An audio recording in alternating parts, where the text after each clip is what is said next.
शनि देव की कथा।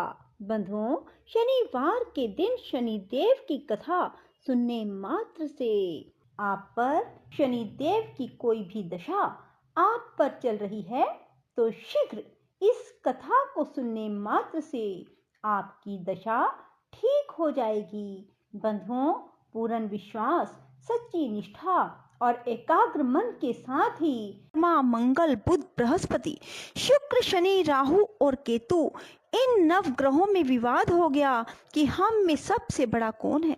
जब आपस में कोई निश्चय ना हो सका तो सब देवराज इंद्र के पास गए।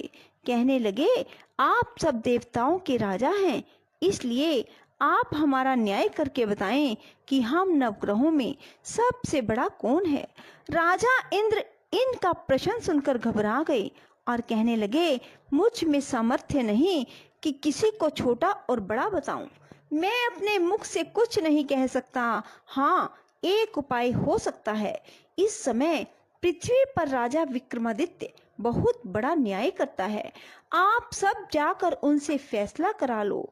यह सुनकर सभी देवता चलकर भूलोक में राजा विक्रमादित्य की सभा में आकर उपस्थित हुए और अपना प्रश्न राजा के सामने रखा।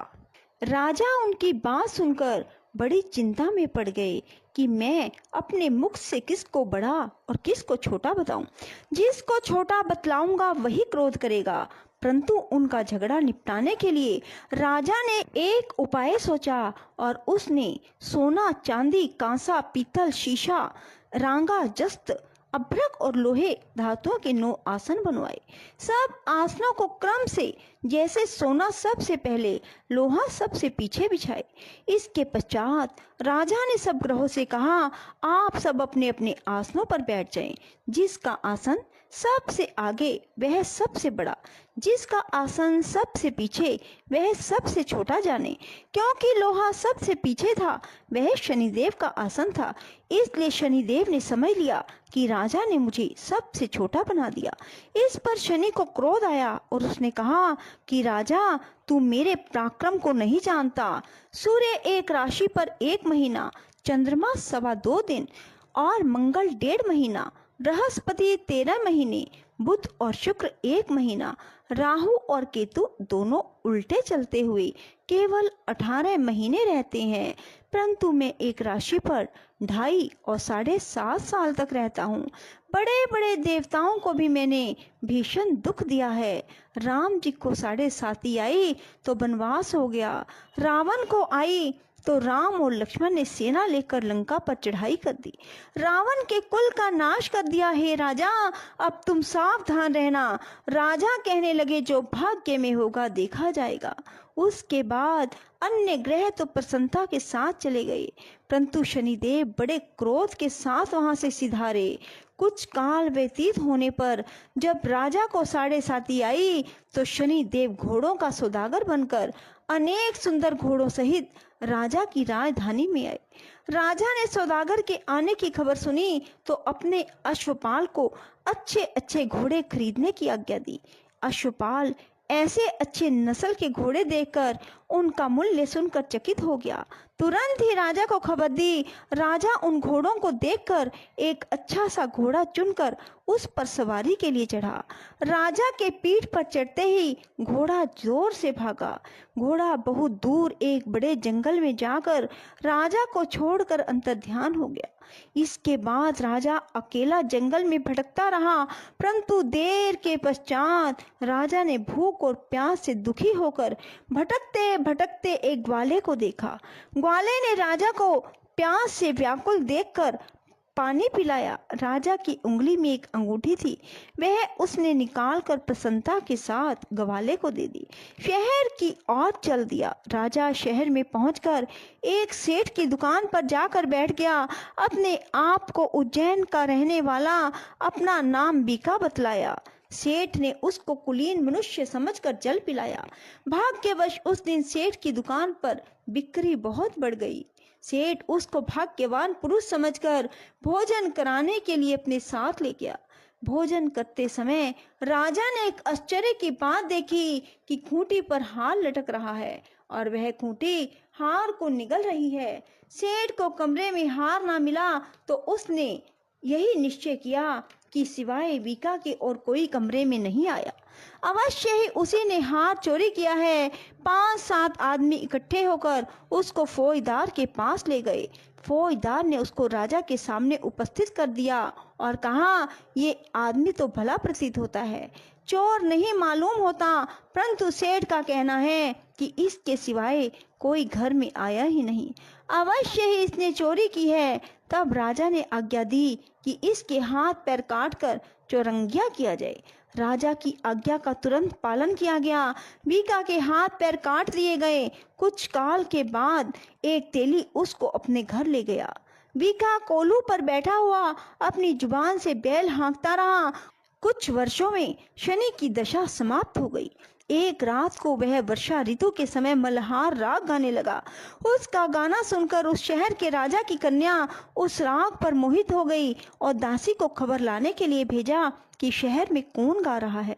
दासी सारे शहर में फिरती फिरती क्या देखती है कि एक तेली के घर में चुरंगिया राग गा रहा है।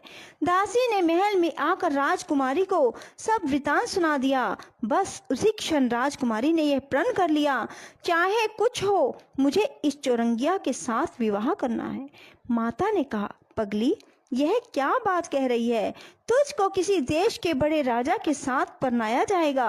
कन्या कहने लगी, माता जी, मैं अपना प्रण कभी नहीं तोड़ूंगी। माता ने चिंतित होकर यह बात राजा को बताई। जब महाराज ने भी आकर समझाया, मैं अभी देश देशांतर में अपने दूत भेजकर सुयोग्य रूपवान बड़े से बड़े गुणी राजकुमार के साथ तुम्हारा विवाह करूंगा।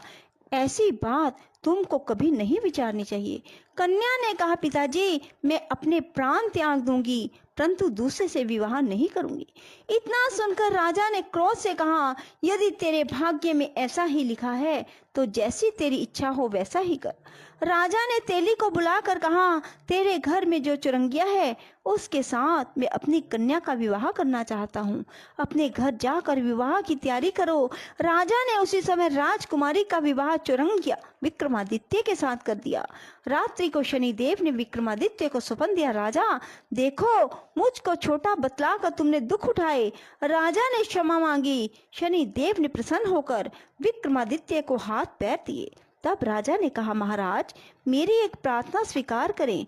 जैसा दुख आपने मुझे दिया किसी को भी ना देना। शनिदेव ने कहा, तुम्हारी यह प्रार्थना स्वीकार है। जो मनुष्य मेरी कथा सुनेगा या कहेगा उसको मेरी दशा में कभी किसी प्रकार का दुख नहीं होगा। जो नित्य ही मेरा ध्यान करेगा और चींटियों को आटा डालेगा उसके सब मनोरथ पूर्ण होंगे। इतना कहकर शनिदेव अपने धाम को चले गए। राजकुमारी की आंख खुली। उसने पति के हाथ पांव देखे तो बड़ा आश्चर्य हुआ। राजा ने अपना समस्त हाल कहा कि मैं उज्जैन का राजा विक्रमादित्य हूँ। यह बात सुनकर राजकुमारी अत्यंत प्रसन्न हुई। प्रातः काल राजकुमारी से उसकी सखियों ने पूछा तो उसने अपने पति का समस्त वृतांत कह सुनाया। सब ने प्रसन्नता प्रकट की और कहा कि ईश्वर ने आपकी मनोकामना पूर्ण कर दी। जब उस सेठ ने यह सुनी तो सेठ विक्रमादित्य के पास आया और उसके पैरों में गिरकर क्षमा मांगने लगा। आप पर मैं चोरी का दोष लगाया, आप मुझको जो चाहे दंड दें। राजा ने कहा, मुझ पर शनिदेव का कोप था, इसी कारण यह सब दुख मुझको प्राप्त हुआ। इसमें तुम्हारा कोई दोष नहीं। तुम अपने घर जाकर अपना कार्य करो। सेठ बोला, मुझे तभी शांति होगी जब आप मेरे घर चलकर प्रीति पूर्वक भोजन करेंगे। राजा ने कहा, जैसी आपकी मर्जी वैसा ही करें। सेठ ने अपने घर जाकर अनेक प्रकार के भोजन बनवाए और राजा विक्रमादित्य को प्रीति भोज दिया। जिस समय वे भोजन कर रहे थे, एक अत्यंत आश्चर्य की बात सबको दिखाई दी। जो खूंटी पहले हार निगल गई थी वह अब उगल रही थी। जब भोजन समाप्त हो गया तो सेठ ने हाथ जोड़कर बहुत सी मोहरें राजा को भेंट की। कहा कि मेरे श्री कंवरी नामक एक कन्या है, उसका पाणिग्रहण आप करें। उसके बाद सेठ ने अपनी कन्या का विवाह राजा के साथ कर दिया और बहुत सा दान दहेज दिया। कुछ दिनों तक वहां निवास करने के बाद विक्रमादित्य ने शहर के राजा से कहा, अब मेरी उज्जैन जाने की इच्छा है। राजा और सेठ से विदा लेकर राजकुमारी मनभावनी, सेठ की कन्या श्रीकवरी दोनों जगह के दहेज में प्राप्त अनेक दास दासी, रथ और पालिकाओं सहित विक्रमादित्य उज्जैन की तरफ चले। जब शहर के निकट पहुंचे और पुरवासियों ने राजा के आने का संवाद सुना, समस्त उज्जैन की प्रजा अगवानी के लिए आई। बड़ी प्रसन्नता से राजा अपने महल में पधारे। सारे शहर में बड़ा भारी महोत्सव मनाया गया।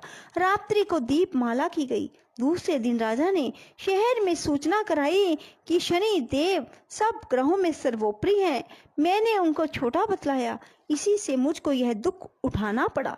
सारे शहर में प्रत्येक शनिवार को शनि देव की पूजा और कथा होने लगी और प्रजा अनेक प्रकार के सुख भोगती रही।